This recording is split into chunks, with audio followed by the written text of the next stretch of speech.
أعوذ بالله من الشيطان الرجيم.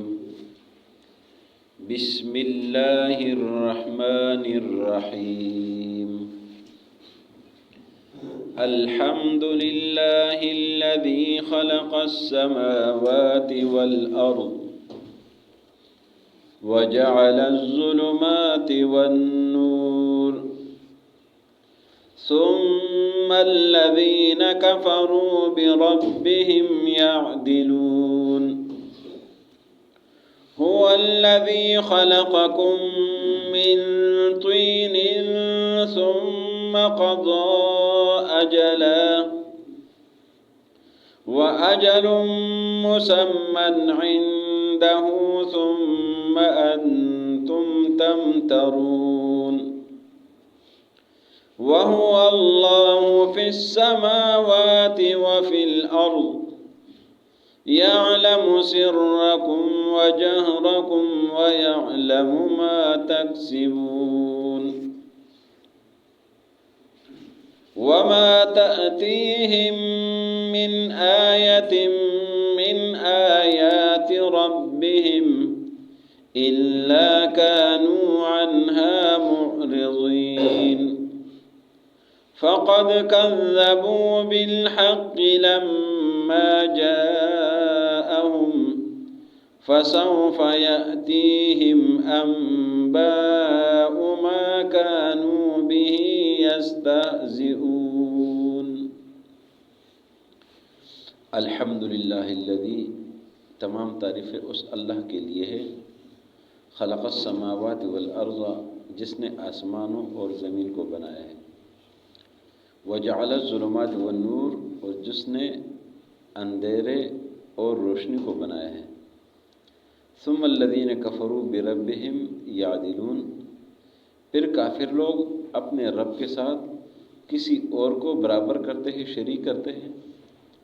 هو الذی خلقکم من طین، اللہ وہ ہے جس نے آپ کو مٹی سے بنایا ہے، ثم قضى اجلا، پھر اللہ نے ایک وقت مقرر کیا ہے، وَأَجَلٌ مُّسَمًّى عِندَهُ، اور یہ وقت مقرر شدہ اسی کے پاس ہے، ثم انتم تمترون، پھر تم شک کرتے ہو۔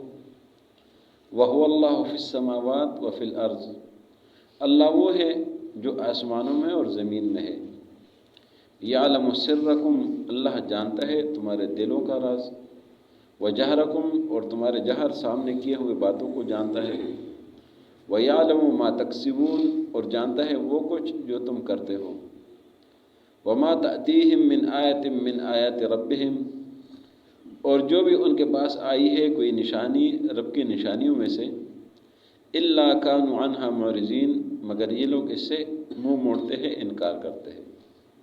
فَقَدْ كَذَّبُوا بِالْحَقِّ، پس یقیناً ان لوگوں نے حق کو جھٹلایا ہے، لما جاءہم، جب یہ حق ان کے پاس آیا ہے، فسوف یأتیہم انباء ما کانوا به یستہزئون، پس ان قریب ان کے پاس وہ خبریں آ جائے گی جس کے ساتھ یہ لوگ مذاق کرتے ہیں، استہزاء کرتے ہیں۔ یہ سورہ انعام ہے۔ سورہ انعام کا معنی ہے، انعام چوپائے کو بولتے ہیں۔ اس سورت کو سورہ انعام اس لیے کہتے ہیں کہ اس سورت میں چوپایوں کا ذکر ہے کہ یہ اللہ نے آپ کے لیے حلال کیے ہے۔ اللہ کے حلال کردہ کو حلال کہے، اس کو حرام نہ کہے، اس لیے اس سورت میں سورہ انعام، اور اس انعام میں انعام کے تقسیم کا ذکر ہے۔ فرمایا کہ اللہ نے 7 قسم کے جوڑے بنائے ہیں، انعام کے چوپایوں کے 8 قسم کے جوڑے بنائے ہیں، 8 ازواج، 8 قسم کے جوڑے بنائے، یہ 8ویں پارے میں اس کا ذکر آئے گا۔ سورہ انعام میں بنیادی طور پر 2 قسم کی باتوں کا ذکر ہے۔ پہلے حصے میں 116 نمبر آیت تک، وَلَوْ أَنَّنَا نَزَّلْنَا، یہ 8واں پارہ جب شروع تھے اس کے پہلے صفحے تک ایک قسم کا بیان ہوتا ہے، اس کو بولتے ہیں بیان رد شرک اعتقادی۔ 117 نمبر آیت سے آخر تک اس میں رد شرک فعلی ہے۔ یہ جو سورہ انعام ہے اس سورہ انعام کے نزول کے وقت اس صورت کے ساتھ آئے تھے 70,000 فرشتے۔ 70,000 فرشتے کیوں آئے تھے؟ اس لیے کہ اس صورت میں مسئلہ بہت سخت قسم کا ہے، شدید قسم کا، سخت قسم کا مسئلہ ہے۔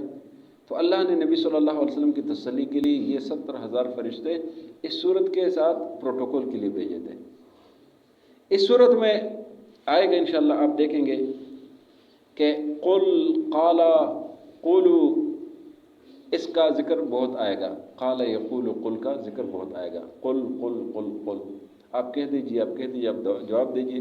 مشرکین اعتراضات کریں گے، نبی صلی اللہ علیہ وسلم جواب دیں گے۔ مشرکین اعتراضات کریں گے، نبی صلی اللہ علیہ وسلم جواب دیں گے۔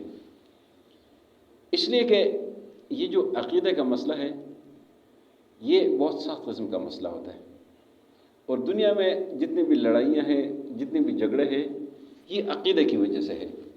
باقی لڑائی جھگڑے اس میں گزارا ہو جاتے، کمپرومائز ہو جاتا ہے، دنیا کے کاروبار میں کمپرومائز ہو جاتے ہیں، عقیدے میں کمپرومائز نہیں ہوتا ہے۔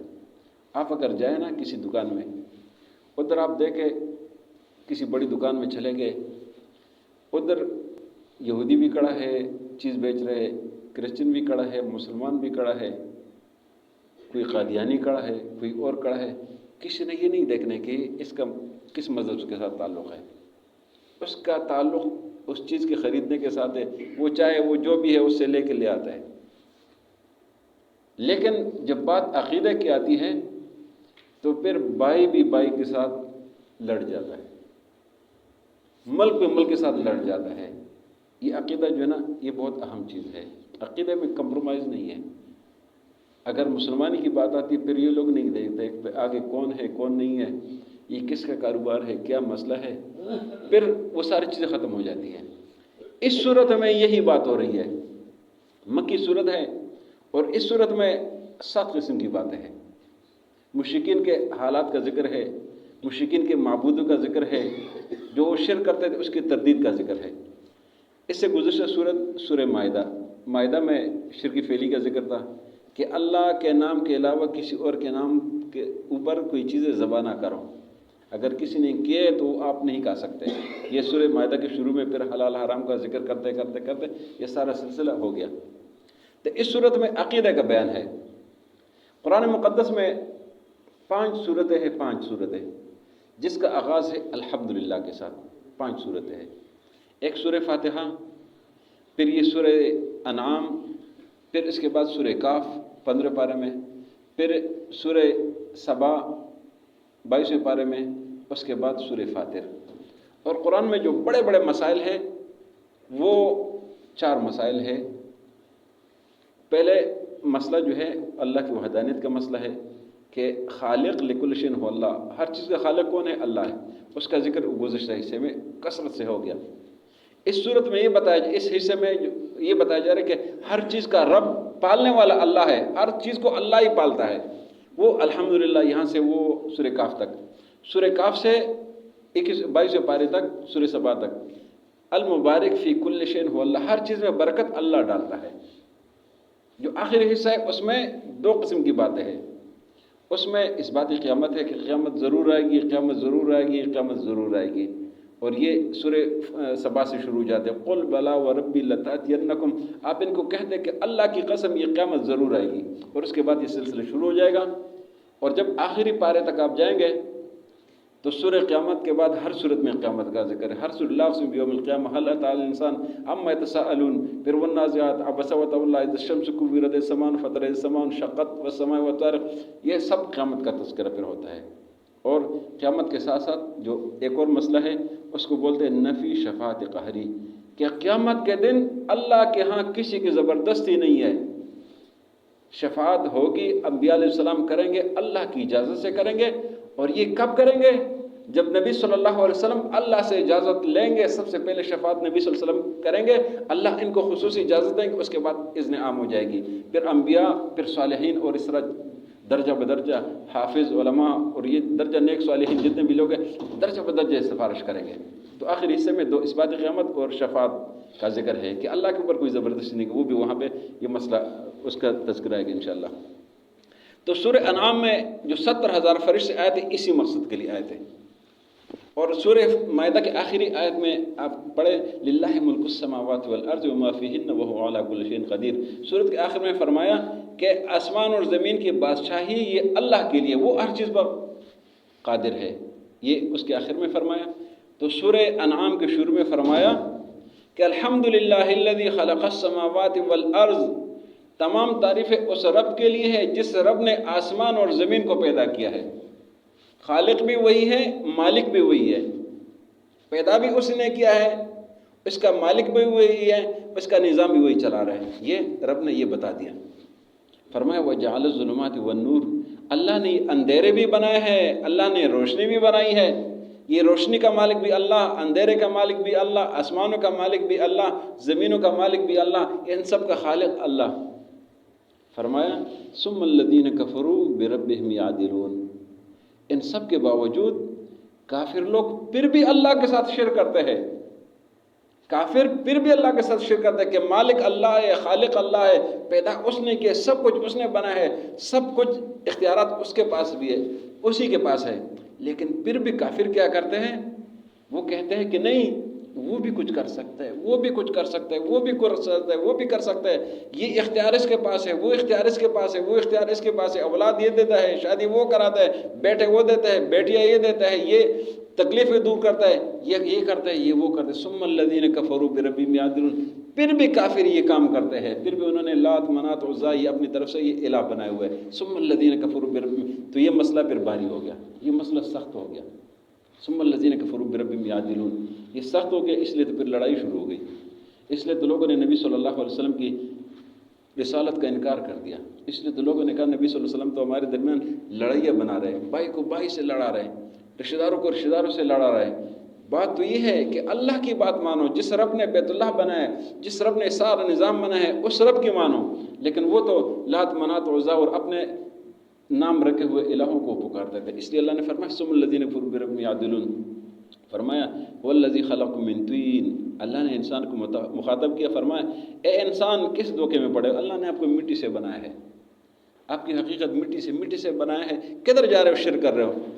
فرمایا ثم قضى اجلا، مٹی سے بنائے، پھر آپ کے لیے ایک وقت مقرر کیا ہے، آپ کے خاتمے کا اختتام کا ایک وقت اللہ نے مقرر کیا ہے، کون سا وقت ہے؟ فرمایا وَأَجَلٌ مُّسَمًّى عِندَهُ، اللہ نے اس پر نشان لگائے، وہ اللہ کے پاس محفوظ ہے، وہ جانے کی جو ترتیب ہے وہ اللہ کو پتہ ہے، آنے کا سب کو معلوم ہے، دادا ہوتے ہیں، پھر بیٹا ہوتا ہے، پھر پوتا ہوتا ہے، یہ سلسلہ چلتا ہے، لیکن جانے کی ترتیب کوئی پتہ نہیں چلتا ہے، کبھی کبھی پوتا بھی جو ہے نا وہ پہلے چلا جاتا ہے، باپ دادا بعد میں چلے جاتے ہیں، یہ وَأَجَلٌ مُّسَمًّى عِندَهُ۔ فرمایا ثُمَّ أَنتُمْ تَمْتَرُونَ، پھر بھی تم شک کرتے ہو، یہ سارا کچھ دیکھ رہے ہو، آسمانوں کو دیکھ رہے ہو، زمین کے دیکھ رہے ہو، سب کچھ دیکھ رہے ہو، نظام اللہ چلا رہے ہیں، یہ لوگ اللہ پیدا کر رہے ہیں، یہ سارا نظام اللہ چلا ہے، سب کچھ اللہ نے وقت مقرر کیا ہے، پھر بھی آپ شک کرتے ہیں، پھر بھی آپ اللہ کو چھوڑ کر کسی اور کے در پہ جاتے ہو، یہ اللہ سمجھا رہے ہیں۔ فرمایا وَهُوَ اللَّهُ فِي السَّمَاوَاتِ وَفِي الْأَرْضِ، اللہ وہ ہے جو آسمانوں میں بھی ہے، جو زمین میں بھی ہے، جو ہر جگہ موجود ہے، ہر چیز کا علم اس کے پاس ہے۔ فرمایا یعلم سرکم، اللہ تمہارے دل کے راز کو جانتا ہے، سر اس بات کو کہتے ہیں کہ جب انسان نے کسی کو بتایا نہیں ہو، منہ سے بھی نہ نکالا ہو، دل میں بات رکھی ہو کہ میں نے یہ کام کرنا ہے، اللہ فرماتے ہیں میں وہ بھی جانتا ہوں، جب ابھی تم نے نکالا بھی نہیں، اللہ کہتے ہیں میں وہ بھی جانتا ہوں، پھر بھی تم کہیں اور جا رہا ہوں۔ فرمایا وجہرکم، اور جب آپ اکیلے میں زبان سے نکال دیتے ہو، ابھی کسی کو پتہ نہیں لیکن آپ نے زبان سے نکال دیا، فرمایا میں وہ بھی جانتا ہوں۔ فرمایا وَيَعْلَمُ مَا تَكْسِبُونَ، جو تم کرتے ہو رات کی تاریکی میں اندھیرے کرتے ہو، اللہ نے فرمایا میں وہ بھی جانتا ہوں۔ یہ صفت اللہ کی، خالق اللہ ہے، مالک اللہ ہے، عالم الغیب اللہ ہے، متصرف اللہ ہے، پیدا اللہ نے کیا، سارے نظام اللہ رہے، اللہ چلا رہے۔ فرمایا وَمَا تَأْتِيهِم مِّنْ آیَةٍ مِّنْ آیَاتِ رَبِّهِمْ إِلَّا كَانُوا عَنْهَا مُعْرِضِينَ۔ اب مشرکین کی حالت کا ذکر ہے کہ سارا نظام یہ دیکھ بھی رہے، یہ سب کچھ ان کے سامنے ہے، پھر یہ نشانی کا مطالبہ کرتے، معجزات کا مطالبہ کرتے۔ فرمایا کہ جب بھی ان کے پاس نشانی آئی ہے، معجزات آئے ہیں، إِلَّا كَانُوا عَنْهَا مُعْرِضِينَ، مگر انہوں نے ان نشانیوں سے انکار کیا، جس طرح ابو جہل کا مشہور واقعہ کہ کنکریوں نے کلمہ پڑھا، اس نے پھر بھی انکار کیا۔ نبی صلی اللہ علیہ وسلم نے چاند کو اشارہ کیا، چاند 2 ٹکڑے ہو گیا، پھر بھی نہ ماننے والوں نے نہیں مانا، یہ ساری نشانی ہو گئی، پھر بھی نہ ماننے والے نہیں مانتے۔ فرمایا پھر بھی انکار کر دیں، فرمایا فقط کذبوا بالحق، انہوں نے حق کو جھٹلایا۔ نبی صلی اللہ علیہ وسلم حق لائے، سچ لائے، سب کچھ روز روشن کی طرح واضح بیان کر دیا، لیکن پھر بھی انہوں نے حق کو جھٹلا دیا، نہیں مانا۔ نبی صلی اللہ علیہ وسلم نے مجبور ہو کر مکہ چھوڑ دیا، اللہ کے گھر کو چھوڑ دیا، مدینہ منورہ ہجرت کر دی۔ فقط کذبوا بالحق لما جاءہم، فرمایا فسوف یأتیہم انباء ما کانوا به یستہزئون، فرمایا کہ میرے محبوب کوئی بات نہیں ہے، کوئی پرواہ نہیں، آپ غم نہ کریں۔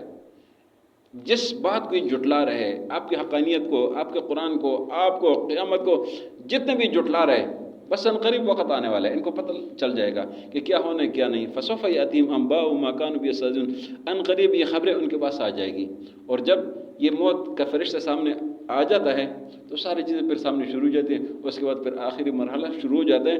فرمایا فسوف یاتیم انباء، ان قریب ان کے پاس یہ خبریں ساری آ جائے گی، ما کانوا به یستہزئون، جس سے یہ استہزاء کرتے تھے، مذاق کرتے تھے۔ اللہ عمل کرنے کی توفیق نصیب فرمائے۔ الحمدللہ رب العالمین۔